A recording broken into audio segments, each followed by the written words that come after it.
dengan suara Yesus hadir, jawabku tak pergi, melihat jiwa yang bersedih, jawabku tak pergi.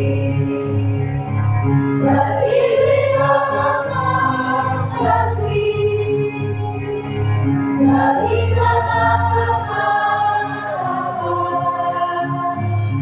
dan bila aku datang, Yesus berkati, karena keputusanku tak berhenti.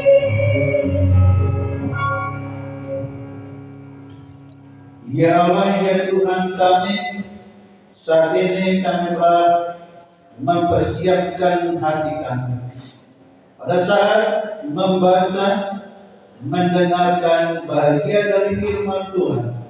Kiranya oleh kuasa Roh Kudus Tuhan, hamba-Mu yang menyampaikan, seluruh jemaat yang mendengarkan beroleh sukacita, kekuatan dan berkat limpah. Dalam nama Yesus kami berdoa. Amin. Sekali lagi dari depan ini kami sampaikan Shalom. Shalom. Selamat Sabat. Selamat Sabat.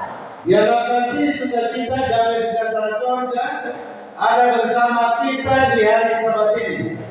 Oleh karena kasih Tuhan kita ada di sini, kita senang boleh bertemu dengan ikatan kasih dari surga. Tuhan yang mempertemukan kita di sini. Saya yakin dan percaya kita ada di sini bukan secara kebetulan, tapi kita ada di sini adalah oleh karena panggilan Tuhan. Amin, saudara. Terima kasih atas lagu pujian yang telah disampaikan oleh kelompok Kampung Bosnya. Kiranya lagu itu juga memotivasi kita sebagai umat-umat Tuhan di akhir zaman ini, supaya kita semakin diperlengkapi, semakin dipersiapkan sebagai hamba Tuhan untuk melakukan kehendaknya pada hari Sabat ini. Sesuai dengan keputusan kita mengadakan baptisan kudus, oleh karena ada 3 orang Tuhan yang menyerahkan diri untuk dibaptiskan. Untuk itu, biar kita sama-sama boleh mendengarkan firman Tuhan yang akan menjadi penuntun bagi kita di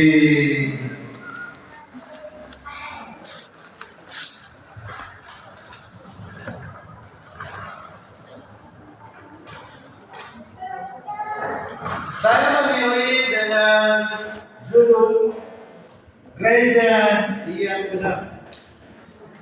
Gereja yang benar.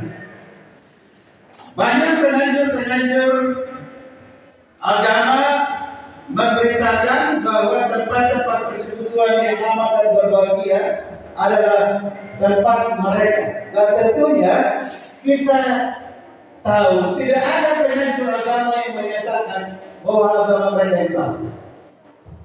Nah, semua menyatakan benar. Tapi yang menjadi tolak ukurnya tentunya kita punya standar. Apa yang menjadi tolak ukurnya ya? Anjuran siapakah yang benar? Siapa yang mau kita ikuti? Ya. Inikah yang benar? Inikah yang benar?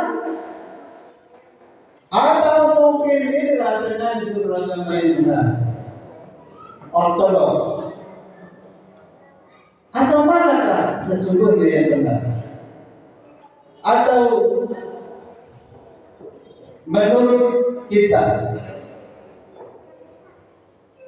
mana yang benar? Mereka yang benar atau kita yang benar? Nah, ini menjadi satu pertanyaan ya.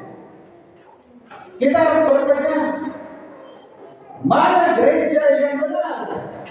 Kita harus pilih. Inikah gereja yang benar? Atau ini yang benar? Mana yang benar? Kita ikuti firman Tuhan. Berbicara mengenai benar. Kalau saya menyatakan masih saya yang benar. Kalau si B menyatakan dia yang benar, si C juga begitu. Tapi bagaimana kata firman Tuhan? Firman Tuhan menyatakan di dalam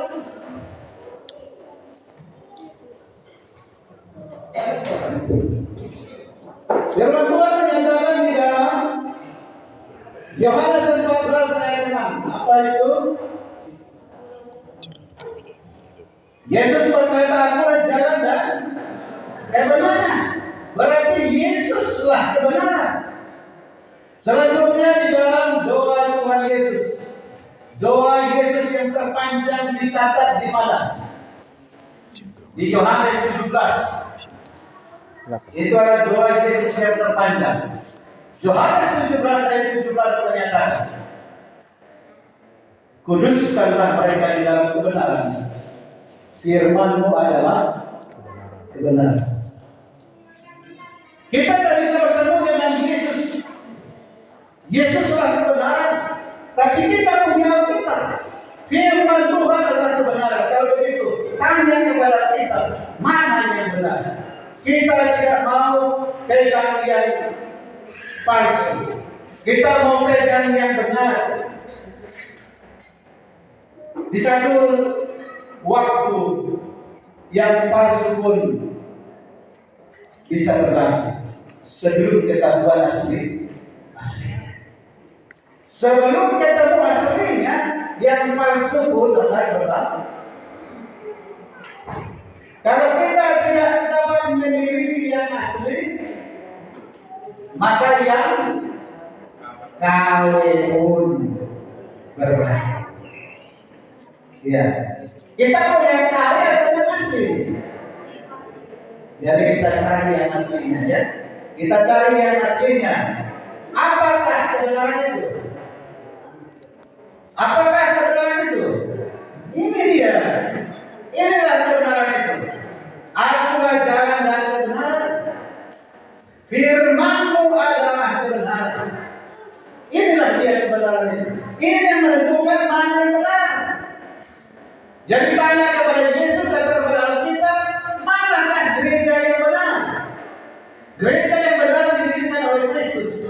Ada satu ayat di dalam Korintus 11 ayat 2, di mana firman Tuhan menyatakan, "Sebab aku cemburu kepada kamu." Kenapa ini ada cemburu? Paulus katakan ini cemburu rohani. Iya.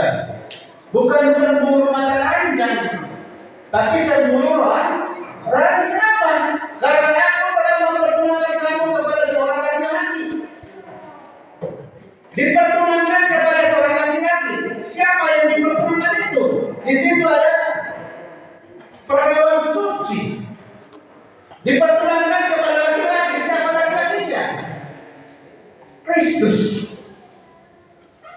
Jadi sebagai perempuan suci, pergaulan suci itulah gereja ini. Ya. Jadi apa yang dilambangkan perempuan dalam Alkitab? Perempuan dilambangkan dengan gereja. Ya. Saya bertanya dulu kepada laki-laki. Gambar ini cantik enggak? Cantik? Kalau cantik pakai kasih sayang.